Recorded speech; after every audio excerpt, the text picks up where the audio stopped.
क्या जरूरत पड़ी थी कि आप जो है अपने शोहर के होते हुए दूसरे किसी को लगा लें। तो ये हम खुद भी जिम्मेदार हैं कि उस बच्चे की तो जिंदगी इतनी होगी जो चला गया। मगर आज माँ पे भी भरोसा नहीं रहा, मासूम बच्चे को। और समाज का पतन कहाँ हो रहा, कैसे हो रहा, मोदी जी को इससे कोई मतलब नहीं। क्योंकि मोदी जी का अपना कोई घर परिवार तो है नहीं, जो बीवी थी वो छोड़ दी, तो उन्हें इन बातों से कोई मतलब नहीं है। पैसा कमाने के लिए आप बाहर जा रहे हो, किसके लिए कमा रहे हो पैसा, वो तो रहा ही नहीं अब कोई जिसके लिए आप कमाने जा रहे हो। हमारा इसमें केवल यही है कि सरकार हमारी मजबूर करती है पैसा कमाने के लिए कि आप लोग बाहर जाएं। टैलेंट जितना है वो बाहर जाएगा, क्योंकि उसे देश में काम नहीं मिल रहा है। माँ, आखिर तो कैसी माँ चीख चीख कर आत्मा पुकार रही है उस बच्चे की जिसका नाम अंगद वीर।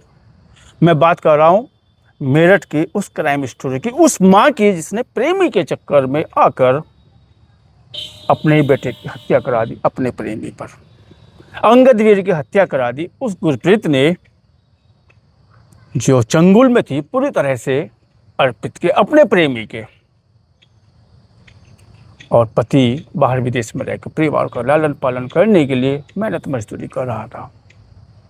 सेकते में आ गया पूरा पश्चिम उत्तर प्रदेश। जिसने भी खबर को सुनी कि माँ आखिर ऐसी हो सकती है क्या? क्या एक माँ अपने इकलौते बेटे की हत्या की साजिश रच सकती है क्या? तमाम सवाल खड़े हो जाते हैं मेरठ की इस घटना को लेकर। और साथ साथ ये भी लाजमी हो जाता है कि माँ का वो ड्रामा, हालांकि वो कामयाब नहीं रही। पुलिस पर वो प्रेशर की घटना खुलनी चाहिए, हत्यारे सामने आने चाहिए। जब चैट रिकवर की गई तो मामला दूध के दूध पानी के तरह सामने आ गया और पता लगा एक माँ ने अपने बेटे की, इकलौते बेटे की हत्या करा दी। आखिर वजह क्या हो सकती है एक माँ के पीछे? क्या माँ परिवार को छोड़कर प्रेम में इतना गिर सकती है कि अपने बेटे की हत्या ही करा दे? इस महत्वपूर्ण विषय पर बात करेंगे, चर्चा करेंगे। इस क्राइम भरी घटना को लेकर जानने का पूरा प्रयास करेंगे, तफ्तीश करने का प्रयास करेंगे। हमारे साथ में सामाजिक कार्यकर्ता अरुण राणा जी, आपका बहुत स्वागत है जी। सोशल मीडिया के माध्यम से आपने देख ली होगी एक माँ कितना गिर सकती है। इस कलयुगी जमाने में उसे कलयुगी माँ कहा जाएगा। अपने ही बेटे की, अंगद वीर की हत्या की पूरी साजिश रच दी और पुलिस पर प्रेशर बनाया कि घटना खुलनी चाहिए, हत्यारों को अंजाम तक ले जाना चाहिए। कैसे देखते, क्या कहना चाहेंगे? देखिए, एक दो बात मोटी सी ये है इसमें कि उस बच्चे की तो जिंदगी इतनी होगी जो चला गया। मगर आज माँ पे भी भरोसा नहीं रहा, मासूम बच्चे को। तो किस पर भरोसा कर सकता है? आज अविश्वास इस तरह से फैल गया। कुल मिलाकर कहूँ, पैसा कमाने के लिए आप बाहर जा रहे हो, किसके लिए कमा रहे हो पैसा, वो तो रहा ही नहीं अब कोई जिसके लिए आप कमाने जा रहे हो। हमारा इसमें केवल यही है कि सरकार हमारी मजबूर करती है पैसा कमाने के लिए कि आप लोग बाहर जाएं। टैलेंट जितना है वो बाहर जाएगा, क्योंकि उसे देश में काम नहीं मिल रहा है। इस टैलेंट को बाहर जाने की वजह से हम पिछड़ रहे हैं, हम बेरोजगार हैं। टैलेंट यदि देश में रहेगा तो रोजगार डेवलप करेगा, डेवलप होगा। इस पैसा कमाने के लिए उस माँ को जो सुख अपना चाहिए था सेक्सुअल, वो नहीं मिला। उसने अपना दूसरा कोई ढूंढ लिया, उस बच्चे ने देख लिया, और देखने पर फिर जो स्थिति उसकी बनी कि भाई अब तो पति देव आवेंगे, उनके सामने बात खुलेगी। इस घिनौनी और ओछी हरकत को उस औरत ने जन्म दे दिया। इससे माँ जाति पे, औरत जाति पे समाज में विश्वास उठता है। इस सब के पीछे कारण मैंने एक ही बताया आपको। सरकार ने जो ये आरक्षण का ऐसा वो ड्रामा रच रखा है कि इसमें टैलेंट बाहर जा रहा है, विदेश में कमाने जा रहा है। अगर चूंकि टैलेंट वहाँ है तो फैक्ट्री उस टैलेंट ने वहाँ लगाई है, अब उसे मजदूर भी चाहिए, तो मजदूर भी यहीं से जा रहा है। टैलेंट बाहर जाने की वजह से कामगार भी यहीं से जा रहे हैं। तो इनमें सरकार को अपनी नीतियों में फर्क बदलाव करना पड़ेगा, परिवर्तन करना पड़ेगा। जो माँ दोषी है वो तो है ही, पर सरकार की नीतियाँ, जो मोदी की नीतियाँ हैं खासकर, वे भी जनता के विरोधी हैं। मोदी जी ने आज तक कभी भी पत्रकारों के आमने सामने बैठ के सवाल नहीं करे।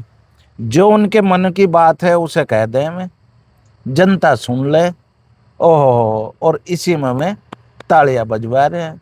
और समाज का पतन कहाँ हो रहा, कैसे हो रहा, मोदी जी को इससे कोई मतलब नहीं, क्योंकि मोदी जी का अपना कोई घर परिवार तो है नहीं, जो बीवी थी वो छोड़ दी, तो उन्हें इन बातों से कोई मतलब नहीं है कि समाज कहाँ जा रहा, कहाँ नहीं जा रहा। इन बातों से कोई मतलब नहीं, समाज से देश चल रहा। और समाज में ये कुरीतियां जो घुस रही हैं, ये मोदी जी की नीतियों के कारण घुस रही है। कुछ तो हम खुद जिम्मेदार हैं, ऐसा नहीं है खाली मोदी जी पे ही दोष लगा दिया। मैं स्वयं भी जिम्मेदार हूँ, हम भी अपना संयम धैर्य खोते जा रहे हैं। क्या जरूरत पड़ी थी कि आप जो है अपने शौहर के होते हुए दूसरे किसी को लगा लें, तो ये हम खुद भी जिम्मेदार हैं। मतलब आप ये कहना चाह रहे हैं कि ऐसी घटनाओं के पीछे जो मेरठ में इतनी घिनौनी घटना घटी है, मैं तो घिनौनी कहूंगा इसको, क्योंकि माँ ने अपने बेटे को, जिसको जन्म दिया है, 9 महीने कोख में रखा है, लालन पालन किया, जिसके लिए पति भी विदेश में जाके मेहनत मजदूरी कर रहा है, उसी माँ, वही माँ हत्यारी बन गई, वही माँ उसकी कुलच्छनी बन गई, उसी माँ ने उसको डस लिया, खा लिया, निमटा दिया, भक्षक बन गई उसकी जय। तो उसके लिए मोदी सरकार दोषी है, भाजपा सरकार दोषी है। आप मेरी बात ही नहीं समझ पा रहे। टैलेंट तो बाहर गया ना मेरा, इस देश का टैलेंट बाहर गया ना, तो मजदूर भी तो बाहर ही जाएगा मजदूरी करने। जब वो टैलेंट, टॉप टैलेंट जो बाहर है, तो उद्योग तो वहाँ है। वो क्या करने गया उसका पति, ये बताओ मुझे, पैसा कमाने के लिए। और जब पति यहाँ नहीं है, पत्नी यहाँ है, पति वहाँ है, तो कुछ जो औरत की ज़रूरत है उसे भी पूरा करने के लिए कोई तो आदमी चाहिए। उसने आदमी बाहर ढूंढ लिया अपने पति को, चूँकि बाहर है। नहीं राणा जी, तो तमाम लोग बाहर जाते हैं काम करने के लिए, एक परिवार नहीं, हजारों लाखों परिवार होंगे जो बाहर जाके काम करते हैं। और ये आज की परंपरा नहीं है। आप देखिएगा, इतिहास था कि हमारे धर्मशास्त्रों में भी लिखा हुआ है कि जब व्यापार करने के लिए दूसरे देश विदेश में जाते थे, तो ये तो पहले भी इस तरह की घटनाएं घटती रही होंगी, आज भी घट रही हैं। तो इसमें क्या लगता है कि ऐसी घटनाओं को जन्म ही इस वजह से दिया जाता है कि पति बाहर है, सरकार की नीतियां हैं भाई। पति बाहर है तो महिला ऐसा काम आप करेंगी। ये देखो, आपके देश की जो इकोनॉमी है वो उसी पैसे से मजदूर के अप हो रही है। मोदी की नीतियां व्यापार की बहुत नुकसानदायक हैं, ऐसा नहीं होना चाहिए। मोदी जी को अपने नीतियों में फर्क करना पड़ेगा। ये समाज में कुरीतियां पैदा हो रही हैं, आप पहले देख लो या आज देख लो। मतलब आप ये कहना चाहिए हर घर में रोजगार, हर आदमी रोजगार होना चाहिए। पहले संयुक्त परिवार रहा करते थे, तो एक आदमी बाहर चला जाता। तो ये घटनाएं आज मीडिया हो गया, सीसीटीवी कैमरे हो गए, ये आपकी चैट होगी, आप कहीं भी बच नहीं पाओगे। आप थोड़ी देर के लिए तो बच सकते हैं, 2 दिन 4 दिन, महीना 10 दिन के लिए, हमेशा के लिए आप बच नहीं सकते अपराध से। क्राइम, ईमानदारी काम आएगी। क्या गुरप्रीत इतनी मजबूर हो गई थी, इतनी लाचार हो गई थी कि उसने अपने प्रेमी के साथ संबंध बना लिए, और न केवल संबंध बनाए, संबंधों को जो है इस तरह से भुनाने का प्रयास किया कि उसको घर में बुला लिया और बच्चे ने उसको देख लिया, और फिर बच्चा जो है उनके राह का कांटा बन गया, उसे बच्चे को रास्ते से हटा दिया। इतनी मजबूर हो गई थी। क्या उसको लगता था कि जो है पति के अलावा प्रेमी ही बहुत ज़रूरी है, बच्चा भी ज़रूरी नहीं है? आज उसे प्रेम ही जरूरी लग रहा था, बच्चा जरूरी नहीं लग रहा था। हत्या कर दी, हत्या करवा दी। षड्यंत्र तो है ना? हाँ, षड्यंत्र में शामिल है, सीधी सीधी दोषी। और ये भी पूछा गया काम हो गया, किसी ने देखा तो नहीं? नहीं, ये सब चीज व्हाट्सएप चैट ऐसे बता रही है। पुलिस की जांच में दूध का दूध और पानी का पानी हो जाए, यदि पुलिस चाहती है। यदि पुलिस दबाना चाहती है, बात अलग है। क्योंकि उसने प्रेशर पुलिस पे इतना ज़्यादा बना दिया, तो ये सब कुछ पुलिस को आउट करना पड़ा, केस खोलना पड़ा। और नहीं तो भ्रष्टाचार इतना दब भी सके, अगर पैसे वैसे चढ़ा दे तो केस दब भी जा। उत्तर प्रदेश में आज सब कुछ संभव है। क्या एक माँ पे शक किया जा सकता है कि माँ भी हत्यारा नहीं हो सकती है? शक तो नहीं किया जा सकता, ये तो पुलिस की घटना तो कह रही है ना, पश्चिम उत्तर प्रदेश के मेरठ की घटना कह रही है।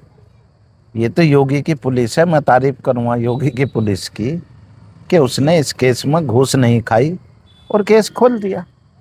नहीं तो यहाँ तो घूसखोरी चल रही खुली, कोई अधिकारी हो किसी भी तरह का, खुली घूसखोरी चल रही है। जिले स्तर पर तो मैं कहता नहीं, पर हाँ तहसील स्तर पर, चकबंदी स्तर पर, अदालत स्तर पर सब जगह घूसखोरी का बोलबाला है। तो माँ भी हत्यारा नहीं हो सकती है? ये घटना तो सिद्ध कर रही है कि मां हत्यारिन है। देख सकती है अपनी आंखों से इस तरह घटना को अंजाम जब हो रहा है, जब अपने पति वो प्रेमी को उकसा रही थी कि इसको हटा दे रास्ते से, जो योजना बनी है उसे जो फलीभूत किया उसके प्रेमी ने।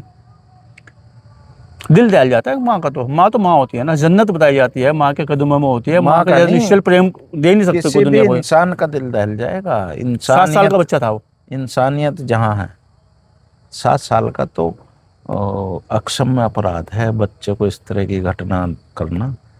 भगवान के यहाँ भी अक्षम्य है और आपके हमारे कानून में भी अक्षम्य है। ये पास्को एक्ट और ये वो बच्चों की जितनी भी सख्त कानून है उसमें जेल में सड़ेंगे ये लोग और सजा इनको मिलेगी क्या बराबर। बच्चे का दोष इतना ही था कि उसने देख लिया था अपनी माँ को कि डरा किसी प्रेमी के साथ में, और उसको इतनी बड़ी सजा दे दी गई? क्या माँ की निगाहों में वही सजा थी उसके लिए, बच्चे के लिए?